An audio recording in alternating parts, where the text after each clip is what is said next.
तेज आहे हा सेजल तर पटली स्वतःहून प्रपोज वगैरे याच गोष्टीवर पार्टी तर झालीच पाहिजे. काय म्हणतो आग्या? बस का येणार ना तो.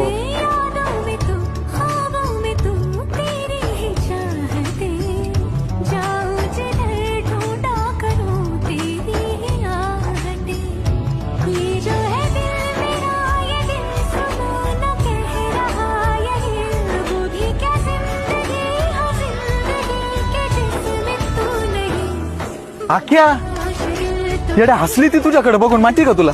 काय मस्करी करतो त्याच्या. ए प्रशांतला विचार. शपथ हसली.